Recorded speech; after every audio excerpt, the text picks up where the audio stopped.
Hello my dear memory athletes. आज आपण जाणून घेणार आहोत नेम्स अँड फेसेस या मेमरी चॅम्पियनशिप मधील अत्यंत इंटरेस्टिंग अशा डिसिप्लिन बद्दल. हा असा असणार आहे नेम्स अँड फेसेसचा मेमरायझेशन पेपर. भरपूर चेहरे आणि प्रत्येक चेहऱ्याखाली त्या चेहऱ्याचं नाव आणि आडनाव. आणि या खेळाचं उद्दिष्ट आहे to commit to memory and recall as many names as possible and link them to the right face. अर्थात जास्तीत जास्त नावे स्मरणात ठेवून ती अचूकपणे योग्य त्या चेहऱ्याशी जोडणे आणि ही नावे लक्षात ठेवण्यासाठी दिला जाणारा मेमरायझेशन टाइम आणि लक्षात ठेवून आठवलेलं लिहिण्यासाठी दिला जाणारा रिकॉल टाइम याबद्दल आता आपण चर्चा करूया. नॅशनल मेमरी चॅम्पियनशिप मध्ये नेम्स अँड फेसेस लक्षात ठेवण्यासाठी तुम्हाला 5 मिनिटं आणि लक्षात ठेवलेलं आठवून लिहिण्यासाठी 15 मिनिटाचा कालावधी मिळणार आहे.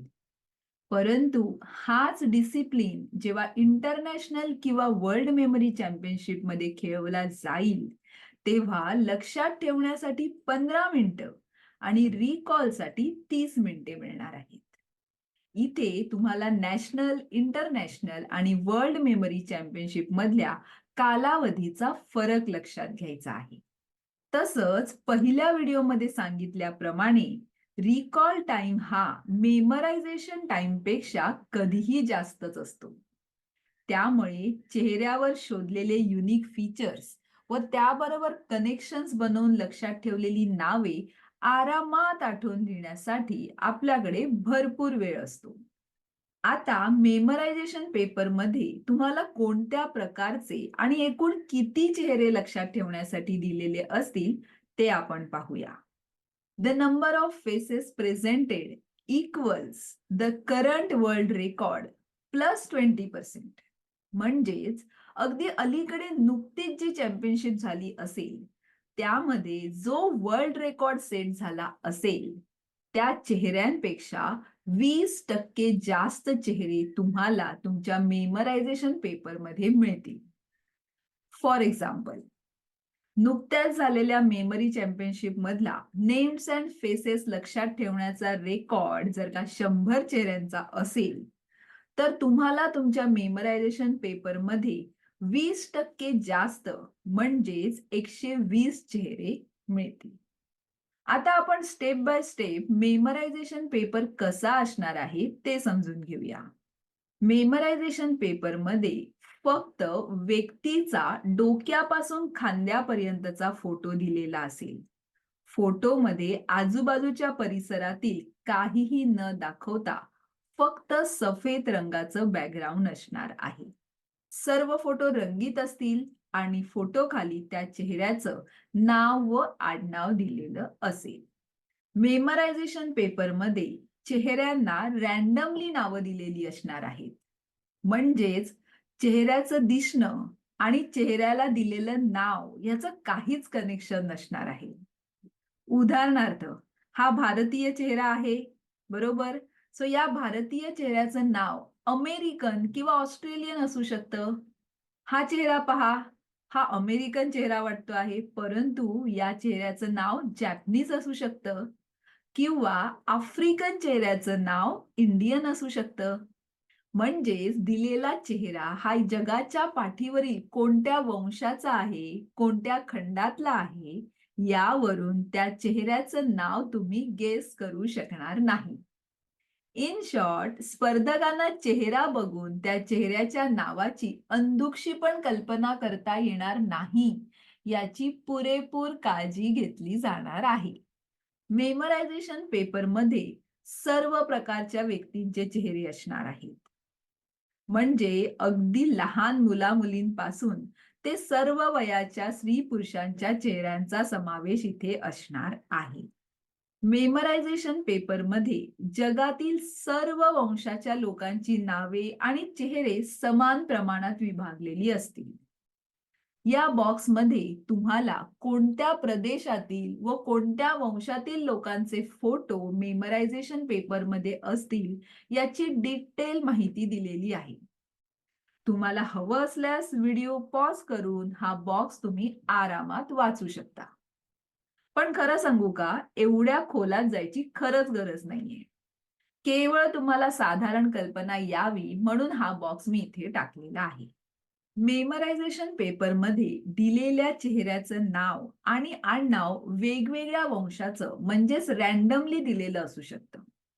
उदाहरणार्थ, चेहऱ्याचं नाव चायनीज आणि आडनाव युरोपियन असू शकेल किंवा चेहऱ्याचं नाव भारतीय आणि आडनाव आफ्रिकन असू शकेल. म्हणजेच नावाचं आणि आडनावाचं सुद्धा काहीही कनेक्शन नसणार आहे. आता पुढे बघूया. First names are assigned according to gender. अर्थात स्त्रीच्या चेहऱ्याला स्त्रीचंच नाव आणि पुरुषाच्या चेहऱ्याला पुरुषाचंच नाव दिलेलं असेल. संपूर्ण मेमरायझेशन पेपरमध्ये एक नाव एकदाच वापरलं जाईल. No name will be repeated. Hyphenated names म्हणजेच स्यू एलेन, बार्टन स्मिथ अशी नावं दिली जाणार नाहीत. तुम्हाला साधारण ऐकून माहिती असेल की चायनीज फर्स्ट नेम्स हे 2 कॅरेक्टरचं असतं. अशा वेळेला ही दोन्ही कॅरेक्टर्स चॅम्पियनशिपमध्ये एकत्र करून लिहिली जातात. उदाहरणार्थ, हे नाव पहा, मेंग याओ डॉंग. ह्यामध्ये मेंग याओ हे फर्स्ट नेम आहे आणि डॉंग हे सरनेम आहे.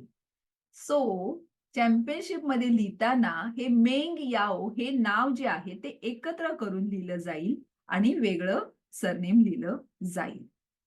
किंवा हे नाव पहा, यू मिंग आणि फेंग. यू मिंग हे फर्स्ट नेम आहे आणि फेंग सरनेम आहे. ओके. सो चॅम्पियनशिपमध्ये कन्फ्युजन होऊ नये, पार्टिसिपेंट्सना कन्फ्युजन होऊ नये म्हणून यू मिंग एकत्र करून लिहिलं जाईल आणि फेंग वेगळं लिहिलं जाईल. पुढे बघूया. UEANCOI हे लेटर्स तुम्ही बघितले तर ह्याच्यावरती तुम्हाला एक्सेंट मार्क्स दिसतायत. अशा प्रकारचे एक्सेंट मार्क्स म्हणजेच उच्चाराच्या खुणा दिलेल्या नावात असतील तरी तुम्ही ते रिकॉल पेपरमध्ये लिहावेत अशी अपेक्षा नसते आणि त्यामुळे त्यासाठी कोणत्याही प्रकारची पेनल्टी सुद्धा लावत नाहीत. उदाहरणार्थ, समजा मॅथ्यू हे नाव आहे, ह्याच्यामध्ये ईच्या वरती डोक्यावरती तुम्हाला एक्सेंट मार्क्स उच्चाराच्या खुणा दिसतायत, परंतु लिहिताना तुम्ही प्लेन मॅथ्यू असं लिहिलं तरी सुद्धा चालणार आहे. किंवा राफेल. राफेल नावामध्ये सुद्धा ईच्या वरती एक्सेंट मार्क्स आहेत. हे सुद्धा नाव लिहिताना तुम्ही प्लेन राफेल असं लिहिलं तरी सुद्धा चालणार आहे. नॅशनल मेमरी चॅम्पियनशिप आयोजित केलेल्या देशाने त्या देशातील वंशाच्या लोकांचीच नावं आणि चेहरे लक्षात ठेवण्यासाठी मेमरायझेशन पेपरमध्ये दिलेले असतील तर ते अवैध मानलं जाईल. उदाहरणार्थ, फ्रेंच मेमरी चॅम्पियनशिप मध्ये फक्त फ्रेंच चेहरे व नावे असल्यास नेम्स अँड फेसेस हा डिसिप्लिनच त्या चॅम्पियनशिप मधून अवैध ठरवला जाईल. म्हणजेच चॅम्पियनशिप नॅशनल असो किंवा वर्ल्ड, जगातील सर्व वंशाच्या लोकांची नावे आणि चेहऱ्यांचा समावेश करणं अपेक्षित आहे. मेमरायझेशन पेपरमध्ये रोमन अल्फाबेट असणार आहे. त्यामुळे चायनीज, जॅपनीज, मोंगोलियन, अरेबिक आणि हिंदी यापैकी एकही रोमन अल्फाबेट स्पर्धकाला समजत नसल्यास नावांची लिपी बदलून घेण्यासाठी त्याने 1 महिना आधी परीक्षकांना विनंती करणं गरजेचं आहे. तसंच मेमरायझेशन पेपरमध्ये चेहऱ्यांची नावं एकापेक्षा जास्त भाषेत दिलेली असतात. स्पर्धकांनी त्यांना सोयीस्कर अशी कोणतीही एक भाषा मेमरायझेशनसाठी निवडावी. आता आपण पाहूया की मेमरायझेशन पेपरमध्ये प्रत्येक पानावर किती चेहरे दिलेले असतील. मेमरायझेशन पेपरची साईज समजा A4 असेल तर त्या A4 साईजच्या पेपरवरती 3 रोज मध्ये 3-3 इमेजेस दिलेल्या असतील. मेमरायझेशन पेपरची साईज A3 असली तर एक तर त्याच्यामध्ये 3 रोज असतील आणि 5 इमेजेस असतील किंवा त्याच्यामध्ये 4 रोज आणि प्रत्येक रोज मध्ये 6 इमेजेस असू शकतील. येतंय लक्षात? आता आपण रिकॉल पेपर लिहिताना पाळायचे नियम लक्षात घेऊया. रिकॉल पेपरमध्ये सुद्धा मेमरायझेशन पेपर प्रमाणेच रंगीत चेहरे दिलेले असतील. पण इथे फक्त त्यांचा क्रम बदललेला असेल आणि नावाच्या जागी रिकामी जागा असेल. आता तुम्हाला काय करायचंय, की चेहरा शोधून योग्य चेहऱ्यासमोर योग्य ते नाव आठवून तुम्हाला अचूकपणे लिहायचं आहे. तुम्हाला आधीच सांगितल्याप्रमाणे मेमरायझेशन पेपरमध्ये चेहऱ्याची नावं एकापेक्षा जास्त भाषेत दिलेली असतील. तरी स्पर्धकांनी मात्र लिहिताना कोणती तरी एकच भाषा निवडून संपूर्ण रिकॉल पेपरमध्ये फक्त त्याच भाषेत लिहिणं अपेक्षित आहे. तर आता आपण समजून घेऊया मार्किंग क्रायटेरिया. म्हणजे नाव आणि सरनेम लिहिल्यानंतर तुम्हाला किती मार्क्स मिळतील त्याचं स्कोरिंग समजून घेऊया. बरोबर लिहिलेल्या प्रत्येक नावासाठी 1 गुण दिला जाईल. उदाहरणार्थ, हा चेहरा तुम्ही पाहिलात आणि त्याचं नाव तुम्ही लिहिलं सुमन, तर तुम्हाला 1 गुण दिला जाईल. हा चेहरा तुम्ही पाहिला आणि तुम्ही त्याचं नाव मोहन लिहिलं, तर तुम्हाला 1 गुण दिला जाईल. ॲट द सेम टाईम बरोबर लिहिलेल्या प्रत्येक आडनावासाठी सुद्धा 1 गुण दिला जाणार आहे. या चेहऱ्याचं सरनेम ठाकूर तुम्ही लिहिलं, या चेहऱ्याचं सरनेम शर्मा तुम्ही लिहिलं, तर तुम्हाला 1 गुण दिला जाईल. म्हणजेच नावासाठी 1 गुण आणि सरनेमसाठी 1 गुण अशा रीतीने एका चेहऱ्याचं संपूर्ण नाव लिहिल्यास तुम्हाला 2 गुण मिळणार आहेत. पुढे बघूया.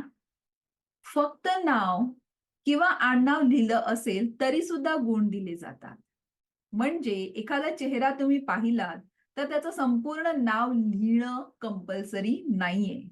आता हा चेहरा जर का तुम्ही पाहिलात, तर इथे फक्त या चेहऱ्याचं नाव लिहिलेलं आहे, सरनेम लिहिलेलं नाहीये. हा चेहरा सुद्धा इथे फक्त सरनेम लिहिलेलं आहे, नाव लिहिलेलं नाहीये. काही हरकत नाही. इथे तुम्हाला नावासाठी 1 गुण आणि इथे सरनेमसाठी 1 गुण अशा रीतीने तुम्हाला गुण मिळणार आहेत. मेमरायझेशन पेपरमध्ये एक नाव एकदाच वापरलं जाईल. त्याचप्रमाणे रिकॉल पेपरमध्ये सुद्धा एक नाव एकदाच लिहिणं अपेक्षित आहे. 2 पेक्षा जास्त वेळेला एखादं नाव किंवा आडनाव लिहिलं गेलं, तर त्यासाठी प्रत्येक वेळी अर्धा-अर्धा मार्क वजा केला जाणार आहे. उदाहरणार्थ, पीटर हे सरनेम आहे.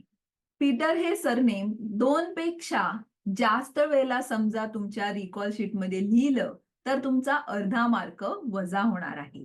2 पेक्षा जास्त वेळेला जेव्हा तुम्ही लिहिता, तेव्हा ते मुद्दामून लिहिलं गेलं आहे असं ठरवून तुमचा अर्धा मार्क वजा होणार आहे.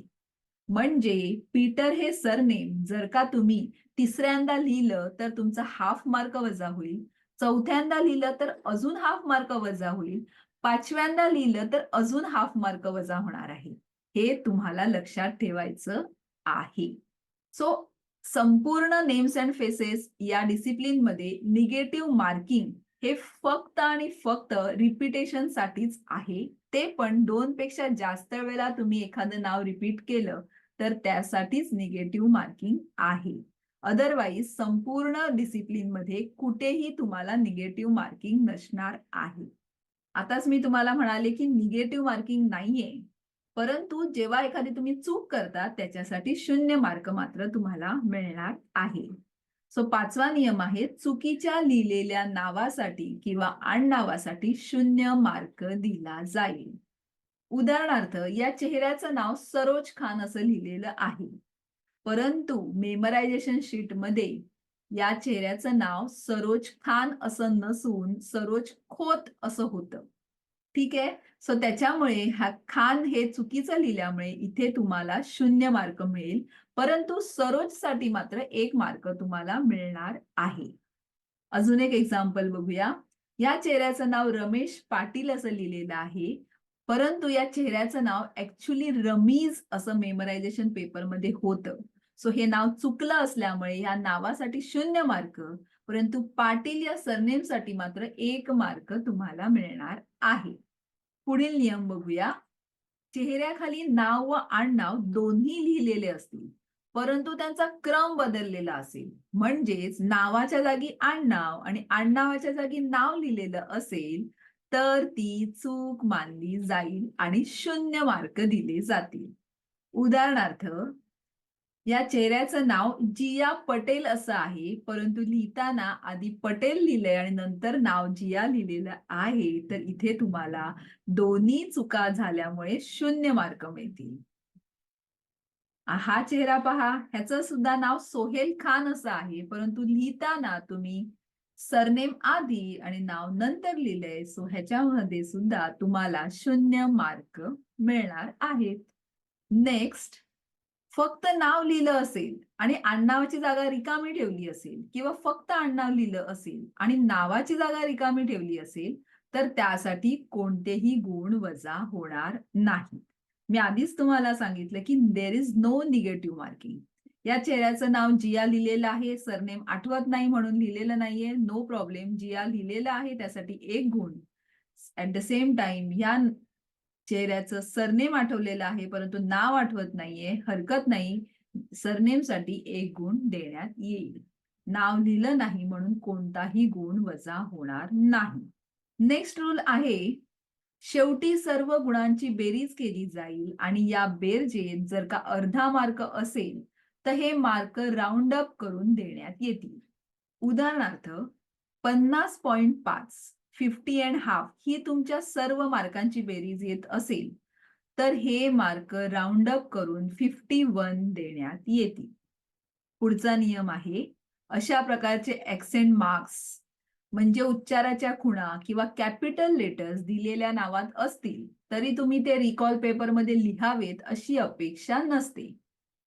उदाहरणार्थ लिनिया किंवा एमिली ह्या नावामध्ये ईच्या वरती ऍक्सेंट मार्क्स आहेत, परंतु लिहिताना तुम्ही ते नाही लिहिलेत तरी सुद्धा चालणार आहेत. तुम्हाला 1 मार्क दिला जाणार आहे. समजा नावामध्ये कॅपिटल लेटर आहे परंतु तुम्ही लिहिताना ते लिहिलेलं नाहीये तरी सुद्धा ते चालणार आहे आणि त्यामुळे त्यासाठी कोणत्याही प्रकारची पेनल्टी सुद्धा लावली जाणार नाही. नेक्स्ट रूल बघूया. रिकॉल पेपरमध्ये एकापेक्षा जास्त भाषेचा वापर केला असल्यास गुण दिले जाणार नाहीत. उदाहरणार्थ रिकॉल पेपरमध्ये तुम्ही जास्तीत जास्त नावं चायनीज भाषेत लिहिली आहे आणि एखादंच नाव इंग्रजीत भाषेत लिहिलं असेल तर इंग्रजी भाषेत लिहिलेल्या नावाला 0 मार्क देण्यात येतील. येतंय लक्षात? सो संपूर्ण रिकॉल पेपरमध्ये तुम्हाला कोणतीही एकच भाषा वापरायची आहे. आता आपण शेवटच्या रूलकडे वळूया. अंतिम निकालाच्या वेळी जर का 2 स्पर्धकांचे गुण समान येत असतील तर अशा वेळेला मेमरायझेशन पेपर चेक करून कमीत कमी चुका केलेल्या स्पर्धकाला विजेता घोषित केलं जाईल. आणि आता आपण पाहूया ट्रान्सलिटरेशन म्हणजेच दुसऱ्या भाषेच्या लिपीत केलेलं लेखन. आता शेवटी मुद्दा असा आहे की चायनीज, जॅपनीज, मंगोलियन, अरेबिक आणि हिंदी यापैकी एकही रोमन अल्फाबेट स्पर्धकाला समजत नसल्यास नॉन रोमन भाषेच्या लिपीत नावं लिहून मिळतील का? तर हो, कारण मेमरी चॅम्पियनशिपमध्ये जगाच्या कानाकोपऱ्यातून लोक भाग घेत असतात. परंतु सर्वच लोकांना रोमन लिपीचं सखोल ज्ञान असेल असं नाही. त्यामुळे चॅम्पियनशिप कमिटी तुम्हाला Arabic, traditional Chinese, simplified Chinese, Japanese, Mongolian, Russian यापैकी कोणत्याही एका लिपीत नावं लिहून देते. मात्र यासाठी अट एवढीच आहे की चॅम्पियनशिप ऑर्गनाइज करणाऱ्या कमिटीला 1 महिना आधी तुम्हाला कोणत्या लिपीत नावं हवी आहेत त्याची विनंती वजा नोटीस पाठवावी लागते. एवढंच. आणि मग तुम्हाला तुमच्या ओळखीच्या लिपीत नावं चॅम्पियनशिपच्या वेळेला उपलब्ध करून दिली जातात.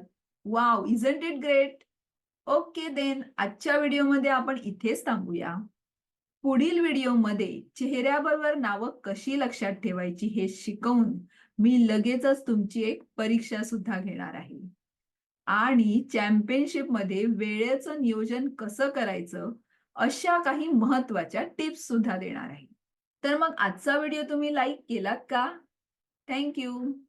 आणि पुढचा व्हिडिओ रिलीज झाल्या तुमच्यापर्यंत पोहोचण्यासाठी चॅनल सबस्क्राईब करून बेल आयकॉनवर क्लिक करून ठेवा. आणि तुमच्यासारखंच काहीतरी भन्नाट करू इच्छिणाऱ्या तुमच्या ओळखीच्या मंडळींमध्ये हा व्हिडिओ शेअर सुद्धा नक्की करा. तर लवकरच भेटूया पुढील व्हिडिओमध्ये. कारण तुम्ही आहात मेमरी ॲथलीट आणि तुम्हाला बनायचंय मेमरी चॅम्पियन. Thank you.